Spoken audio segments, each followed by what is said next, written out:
voilà. Alors, Venom le canard est un des persos les plus badass du jeu, mais ça c'est un avis subjectif. Pourquoi? Parce qu'il est très très complet, que ce soit en termes de synergie qui peuvent être très sympathiques, mais aussi également sa façon de jouer. Donc il faut déjà savoir qu'au niveau de ses compétences, il afflige saignement.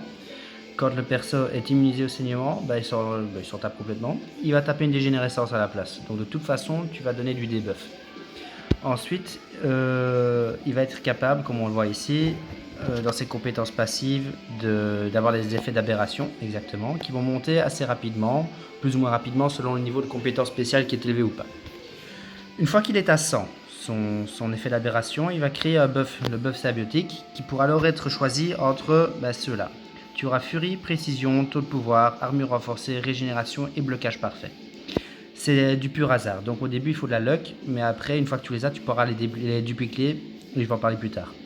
Donc quand tu as une furie, ça s'appelle effet de furie, qui va être plus ou moins grand en fonction du rang, du niveau, ainsi que je pense que la compétence spéciale, mais ça je ne l'ai pas encore débloqué. La précision, idem, tout le monde connaît. Le taux de pouvoir, lui, il ne va pas changer. L'armure renforcée, c'est une armure renforcée. La régène, elle va être très importante. Et le blocage parfait, on s'en fout un petit peu aussi. Bon, comment ça fonctionne? Au début, tu devras alors jouer normalement. Et dès que tu es arrivé à 100 effets d'aberration, tu auras un des buffs qui va s'enclencher. Celui-là, il faudra essayer de le sauvegarder. Tu peux sauvegarder jusqu'à 10 buffs. Pas en une fois évidemment, mais petit à petit. Donc le but c'est de le monter le plus rapidement possible à 10 buffs. Tout dépend de ton style de jeu. Si tu es contre des gens qui vont t'affliger une dégénérescence, un poison, un saignement continu, je te propose alors plus de doubler et de dupliquer des effets de régénération ainsi que de furie pour justement pouvoir avoir des combats courts et en récupérant de la vie. Parce qu'une fois que tu as régénération 4, tu es quasi immortel. Si tu es plutôt du genre contre des gens à armure renforcée à gogo, type Hulkbuster qui est assez tanky, s'il a pas mal d'armure renforcée, il suffit de prendre Fury. Ça suffit, tu fais Fury 8 par exemple, et là tu tues tout le monde assez rapidement. La précision est assez importante aussi, donc tu peux t'en mettre aussi quelques-unes. Pourquoi? Parce qu'il a un taux de précision qui est assez bas. Donc si tu veux des coups critiques qui sont vachement intéressants, il suffit de le monter. Le taux de pouvoir, ça peut être intéressant aussi, j'en reviendrai par après, c'est pour ça SP2. Comment gagner des buffs? C'est tout simplement avec un brise-garde ou en lâchant un SP. Si tu lâches un brise-garde, tu touches l'adversaire, tu gagnes le SP, il va le sauvegarder dans sa banque. Tu fais un SP exactement la même.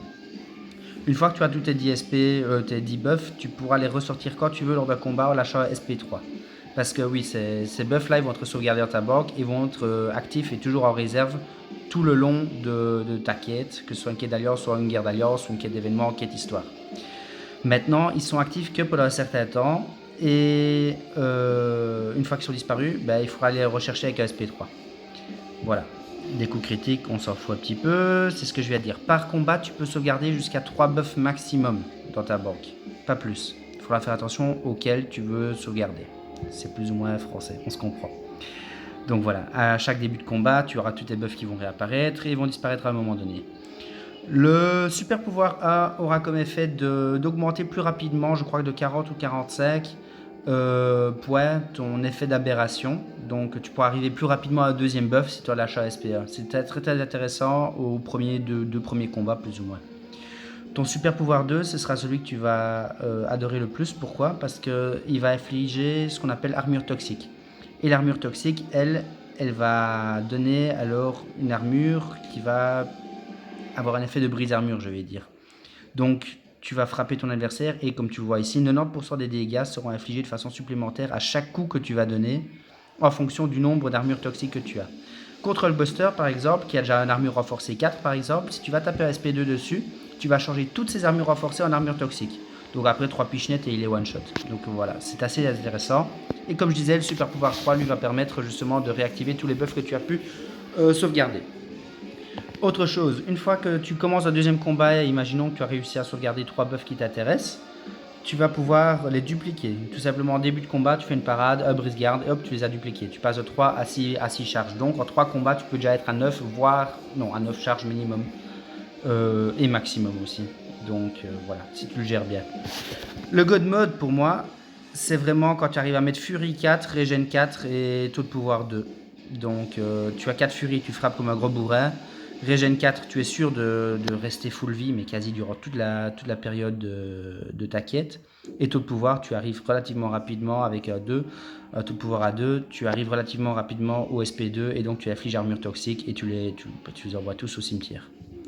Voilà. Comment l'utiliser? Comme un simple personnage, tu feras tes combos à sec, tu vas parader ou tu dex, ça dépend de ton style de jeu.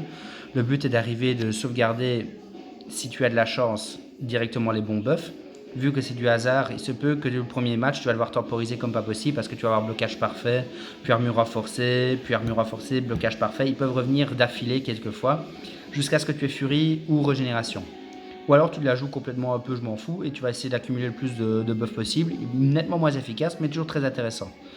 Il faut savoir que tes buffs du départ ne sont pas les plus importants. Ton SP2 va vraiment te sauver. Si tu arrives à taper un SP2 sur quelqu'un et qu'il y a une armure toxique 2, tu vas voir les dégâts, ils seront insane. Si tu veux, je peux te faire un combat par après. Donc voilà, j'espère avoir été clair assez. Et je te salue.